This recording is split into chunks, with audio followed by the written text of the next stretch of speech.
I want to tell you guys a story about a person. This is a boy who grew up with a single mother. All right? Single mother starts out in a nice little two-bedroom house. Mother's pretty well gainfully employed. The kid doesn't have all these nice things, but he does well. He has everything he could want to eat. He gets toys. His family has cable. And he grows up, but he doesn't do very well in school. He's got a disability, a mental disability. And he gets expelled. He keeps getting in fights from the age of 4. And that's something they really don't tolerate with little kids. So he gets expelled from 3 elementary schools, kicked out of daycare. And he ends up getting committed to an institution for 3 weeks to be like evaluated, to try to get this kid on meds, because he's just a fucking mess. He keeps acting out, right? So he grows up a little bit and he reaches the age of 9 and he's starting to get a little bit of grasp on his life. He's back in school. He's actually getting very, very good grades. And his mom had him when she was 28, so she's in her late 30s now. And she gets a boyfriend who's 23. And this boyfriend is a friend of hers, and a lot of her friends this mom's friends are heavy drinkers and partiers. And she ends up dating this guy who's 15 years her junior. And it turns out that this guy smokes crack. And the kid's mom starts smoking crack. And she's a very high-functioning addict. In fact, the kid never has any idea that she's been smoking crack, right? But she ends up spending several $1,000s on this habit. Mostly her boyfriend's, but also her own. And right around that time, this is 1996 or so, and she works at this computer engineering firm. And the place basically closes down. Several thousand people are laid off, and overnight, no job, and where's her savings? They're gone. She spent all those savings on crack, and really struggles to get another job. Eventually kicks that guy to the curb and goes to rehab. And I guess maybe through just being a relatively good person despite her mistakes, perhaps being a very strong-willed person, the mom kicks the habit, but doesn't kick the habit in bad men. The next boyfriend, the next would-be stepfather for this young boy who's now 10, is a schizophrenic ex-con. A tatted-up guy. He's relatively nice when he's sober, but he drinks and he stops taking his meds and he starts beating his mom. I should have mentioned that the last guy wasn't exactly nice except for the crack. He ended up pointing a shotgun at the kid's mom in front of the kid, and the kid, 9 years old, gets between the mom and the shotgun and don't shoot my mom. All right? But right around the time that she starts dating the ex-con, they lost the house that they lived in, and now they've lost the apartment. And the kid's not doing well in school again, and he's starting to get in fights again, and he's now in like a remedial program. It's not even like a public school. It's a program for kids, like gangbanger kids who keep getting tossed around in the foster system, pregnant 14-year-olds, that kind of school.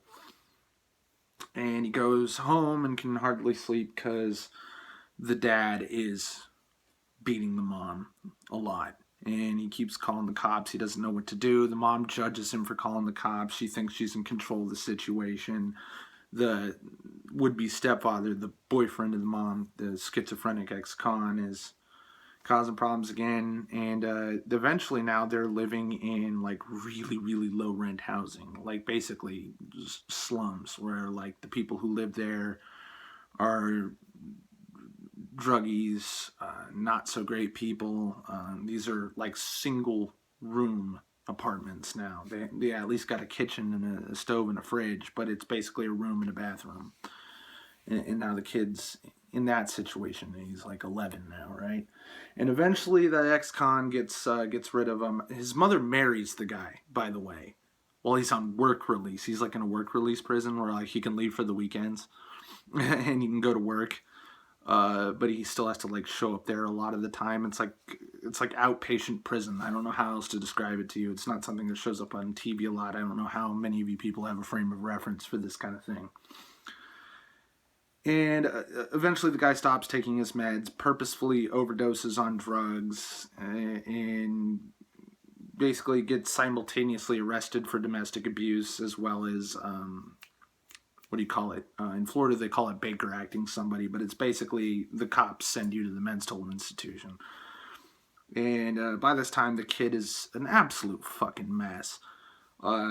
Hates his mom, even hits his mom sometimes, and ashamed of it. But the kid has that disorder. He's got like a rage disorder. He doesn't have a grasp on himself, right? And he's got basically bipolar disorder. This is not the kind where he sees and hears things that aren't there, but it's the kind where the kid just has no control over his emotions, or very little control, and is prone to outbursts and freaking out and swearing at people, almost like he has Tourette's. His emotions go to 11 instead of a more appropriate number, you know what I mean? And after that, somehow things stabilize. The mom has been working at like a, what do you call it, a labor ready joint, where you show up at 6 o'clock in the morning and they send you out with people to do a job for a day, for a day's pay. It's sucks to have to do that kind of job, but a lot of people do. And it's always hard work, like moving construction refuse, like torn down drywall in wheelbarrows. So his mom's doing that. His mom, who was once an electrical engineer or a computer engineer. I don't know specifically what the job title is, but she's an engineer. She has 7 years of college education, speaks fluent Spanish, very smart, A-staller classes, and this is what her life's come to, let alone the kid, right? Eventually things stabilize, but then the job market dries up again, and they end up having to move from the Midwest to Texas. The kid is 14 now, and has really struggled to put down roots where he grew up his whole life.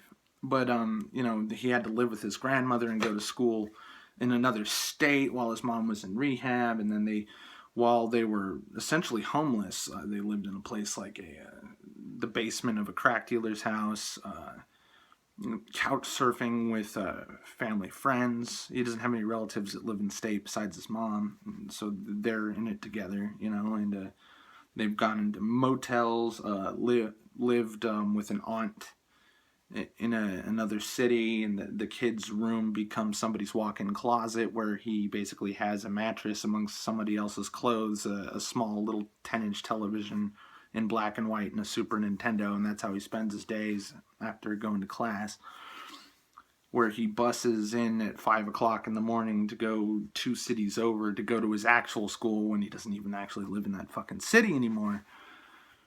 And but then in Texas, another abusive alcoholic comes into the fold again, because old habits die hard. And this one's the worst one yet. This one does speed and then drinks like 30 beers and never passes out and literally loses his mind and begins to pick the carpet for little pieces of lint, thinking they're bugs from the CIA. And eventually one day, after 2 years of repeatedly beating this kid and his mom, and the kid goes to a high school he doesn't like where he gets bullied. And they don't have that much money, but they're doing better. But this guy's a drain on the family because he doesn't even work anymore. He got fired from his job for swearing at his boss. And the kid has no idea what to do. He hates the abusive stepfather number 3 and hates his mother even more because now he's 16, 17 and is just too old for this shit already. Gets bullied in school, doesn't do well, doesn't have a lot of friends, doesn't relate to the kids anymore, doesn't even know what he's supposed to relate to, somehow passes classes while skipping school constantly, and is hardly sleeping at night because he's fucked up on medication that doesn't work for his problem. Can't sleep at night, can't hardly stay awake during class, and repeatedly, 2 o'clock in the morning, the mom's boyfriend, stepfather, whatever, is beating the mom, right? Eventually, he drops out of high school and gets a GED just so he can go to college on the other side of the state. And being in Texas and being based out of Dallas, he moves literally 600 miles away while still getting in-state tuition at a college across the fucking state, and starts doing drugs and starts drinking. And some good things happen to him, some bad things happen to him, but eventually he gets more and more fucked up, right? And after a while, they move to the southeast, to the East Coast, and again, things are better, but the kid's struggling to keep going to class, just doesn't care anymore. And that abusive step guy, whatever, stepfather, whatever, ended up going to prison. And it's just him and his mom again. But even though things are as bright on the outside as they could possibly be, the bad domestic violence guy is gone. And the mom is trying to make up for her past mistakes, and she has a really, really good job again.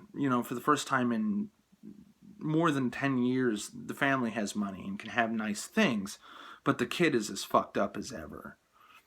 He gets in a relationship with a woman he really loves. He fucks it up because he's basically become an alcoholic. And the chick dumps him, rightfully so, because he was a fucking mess. But it broke his heart because he only was just starting to learn how to actually respect and love his mother again, and maybe have some respect for himself, and maybe start making friends, even though they're friends that are leading him down bad paths. And he ends up getting so badly fucked up that he gets sent to rehab. And rehab was a good experience. But he comes out, and just like most people coming out of rehab, starts doing drugs and drinking again right away. And that starts him down a dark path. His mom kicks him out of the house. And he's heartbroken by that. And he's living with a friend of his in his friend's car. And they start doing really, really bad shit to put gas in the car, because the car is their home. Because his friend had also gotten kicked out by his parents, and his parents were fucking rich. So this is just as traumatizing of an experience for his friend as it is for him, if not more, because though his friend's parents were total fucking assholes, they weren't druggies, they didn't beat him, they emotionally abused his friend, but they didn't hurt him, and he didn't want for material things until now. So it's hard for his friend too.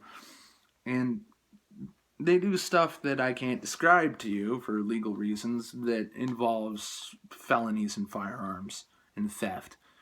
And they don't get caught by miracles, but this is a kid who liked Pokemon. He liked cartoons. He liked playing guitar.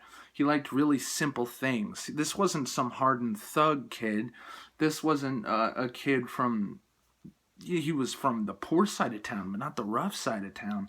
This was a good kid who had no idea that shit like this could happen to a person like him. To a kid with very low self-esteem, who wasn't a boisterous and violent, toxic male. Yeah, he was a sweetheart who just wanted to be loved, but the fucking shit just didn't work out.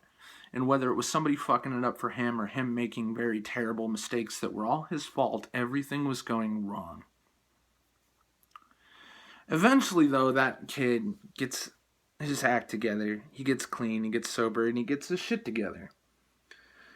And he gets medication that works, that doesn't fuck him up, doesn't make him sick, doesn't make him fat or hungry all the time.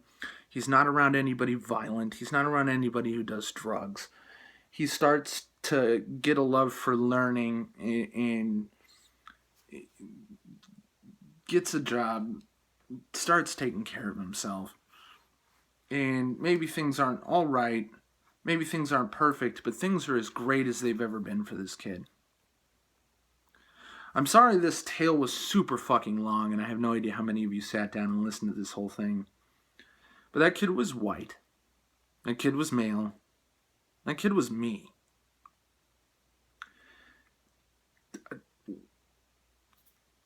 I've been around violence, man. One of my mom's ex-boyfriends, who wasn't somebody who beat her, happened to be a biker who was stabbed 9 times in a bar and lived.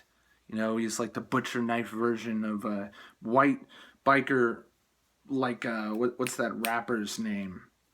Fucking Get Rich or Die Trying motherfucker. 50 Cent, right? He got shot 9 times. That guy got stabbed 9 times with a knife this long and somehow lived because it missed all his vital organs and his aortic vein every time. And, he'd been very poor and had slept nights in a basement in the winter in the Midwest, fucking me, with a fucking, what do you call it, hairdryer running full blast to heat the room with, and would put it under the covers to keep the covers warm because it was like 50 degrees at best, probably more like 40 degrees in the room. And people tell me white privilege. That people look at my skin, not at me, because social justice warriors are incapable of looking at me. They look at my skin and they say, well, I must have had 2 parents, or married, 2-income household, a picket fence, and a dog, and I must have had everything I ever wanted and did great in school, and I never knew anybody bad, nothing bad ever happened to me, and I never got in a fight, nobody ever hurt me or stole from me, nobody ever took my things or broke my heart, and by gosh, I must be just the most oblivious and lucky fucking asshole in the world, and I must have all this prejudice against people who are different than me and begrudge them their struggles, and I must be the most smarmy cunt. Right? When it's the social justice warriors, who are very, very often spoiled rich kids from 2-parent, 2-income households, who must feel so guilty that they don't have anything to complain about in this world where shit is going wrong for so many people, and social media and the internet has allowed us all to be so hyper aware of how much it sucks for everybody. Or sucks for so many people, at least, right? And they just don't know why things are going so well for them. And they think, I'm not a bad person. I've been told by the media that people who are rich are thieves. People who are rich exploit people. I have all this stuff, but I never hurt anybody. I have to give back. I have to show everybody I'm not a bad person. And they go about that by pointing the finger at people who are exactly like them and saying, I'm not like that guy. I'm genderqueer. I'm a feminist. I cut my hair and wear weird clothes and shit. I'm different than everybody. I'm outside of the social norm. I'm not a fucking upper middle class spoiled white girl who never wanted for a thing in her life. No. I'm a person who sticks up for the downtrodden, for the people whose, crime and corporate depredation and an uncaring, unfeeling government, and the man always keeping his boot heel on everybody's necks, and I'm sticking up for them, and it's all the white people's fault. All the white people, they have everything because I'm white and I grew up with everything. But I threw it off. I threw it off like a shirt that's on fire. I have to take it all off. Get it away from me. Get it away from me. I don't want to have nice things. How perverted is this mindset? The ingratitude and selfishness of this attitude.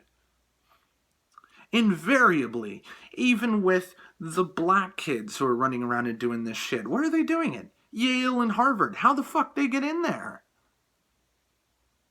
Because maybe they're the black kids that have money, and they're told that the black people are supposed to be poor and exploited and downtrodden and unable to have nice things because people just hurt them and steal from them and withhold equal things from them, like public stuff and private stuff, and everybody hates them and thinks they're niggers, and here's this black person who has nice things, who never robbed or stole or or did drugs or smoked crack or shot heroin and doesn't know anybody who has, and they got a 2-parent household, and they have money and they're middle class and there's 2 cars in the garage, and they're like, I I uh, I'm not supposed to have this. Get it off me. Get it off me. Get it off me. It's you fucking.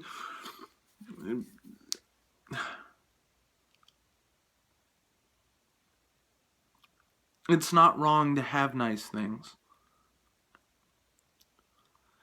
You don't have to be a beggar or a John the Baptist, a shiftless, penniless hobo out crying in the wilderness to be righteous or to be a good person.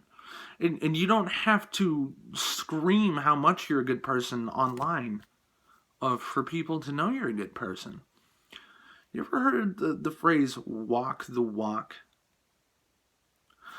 I am always afraid of telling people about me, especially in this impersonal thing like YouTube, because I don't ever want to seem like a humble brag. I never want to seem like I think I'm better or special because maybe I had an abnormal upbringing. And I don't want people to think that I'm owed anything, because that's a flat screen LCD TV right there. I never dreamed of having something like that when I was a kid, and I have it now. It's mine. And I'm not around people who are going to steal it from me. I'm not around people that are going to I'm not around places where I wouldn't own a thing like that. I don't live in a 1-bedroom or 1-room essentially apartment anymore, and I don't drink or do drugs, and I don't really think it was cool that I did, and I don't regret that I did either. I'm just me. And I wanted people to know more about me so they know where I'm coming from when I say, you're not special.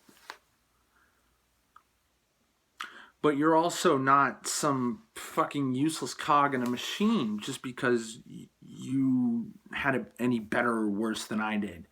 And you're not a bad person if you had it better than Tyrone in fucking Baltimore.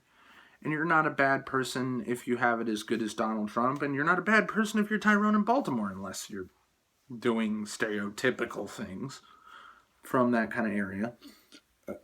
It's all about what you do. It's all about who you are, and it's all about how you walk the walk. Talk is cheap. Everything I just told you about me is very, very cheap. I am only one person, and I don't speak for anybody. And the big crime of social justice is the hubris, the audacity to claim to be speaking for fucking anybody. You diversity officers, you fucking black student union presidents, you're fucking worthless. You're garbage. You're shit. You're nobody. You're nothing. You are fucking nothing. At the end of the day, when you go home, it's just you. None of your fucking titles, none of your fucking aspirations, none of your fucking heroism, your fucking warring is really worth anything. These days, protesting is fucking cheap. And in order to stand out, you gotta be speaking something that's actually truthful. All our great heroes, Hitchens, Carlin, Hicks, fucking even Socrates, were people who told the truth. And most of them were punished for it in one way or another. Or hated, judged for it. Social justice warriors do what they do out of fear of judgment. Oftentimes misplaced, irrational fear of judgment that's not coming from anyone or anywhere and probably wouldn't have. Everything about this is from fear and insecurity and projection. I didn't tell you all that shit to endear myself to you or to say that you should think like me or be like me. I did it to dispel the notion that because my skin is white that I must have always been well off. And I also did it to dispel the notion that being downtrodden necessarily means you become a whiny cunt or want whiny cunts to attempt to speak for you. So many of these social justice warriors claim to speak for me because I've suffered all my life from a clinical fucking mental disorder. It is hugely stigmatizing. It's scary to say I have a mental disorder. But do I feel any better that these fucking vapid cunts, these aimless fucking directionless sadists, are attempting to speak up for me and to fucking signal boost me? No. I wish they would fucking drink bleach and die. They make me fucking ashamed. They make me feel worse. Because then any sort of advocacy for that particular issue I have that does not define me or doesn't have anything to do with my personality or character, that anytime I were to talk to anybody about it in earnestness, their mind would go, oh, when's the last time I heard about that? Oh yeah, when some cunt with a bull dyke haircut that's fucking spray painted pink screamed and spit at me about it at the fucking college campus. Or at some fucking political event or some shit. No thanks. You don't speak for me. You don't speak for anybody. Nobody does. There's nothing you can change except for yourself. You literally had to be the change you want to see in the world. This is me trying to fucking hand off this wisdom just into the aether. And whoever receives it, I'm grateful that you have it. Because as much as I yell and scream, I don't do this to hurt people. And as much as judgmental as I am, it's not the point. I am, just like the social justice warriors, espousing what I think is righteous and wise.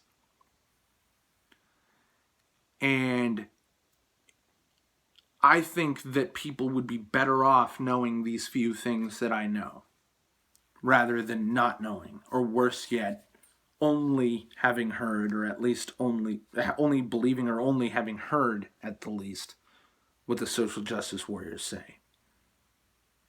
This is an overly long video. Apologize for the length, but it's a long story. And you only got the cliff notes of it. But the story is meant to encapsulate that I'm not a Wall Street fat cat. I'm not Donald Trump. I'm not Hillary Clinton. I'm not Bill Clinton. I'm not fucking Giorgio Armani. I'm not, also not, as an American, some slack-jawed yokel who thinks the world owes him something. Because really the crime of all these people is thinking they have any sort of control and thinking anybody owes them anything. Literally nobody owes you anything. The only semblance of legitimate, like somebody owes you something, is when you've literally entered into a legal contract with them. Otherwise, everything else is human choice. And who am I to judge human choice? I'm Darren. And I'm judging, but I'm not special. And you're not special. And nobody's fucking special. You're the same decaying organic matter as everyone else. Thanks for watching.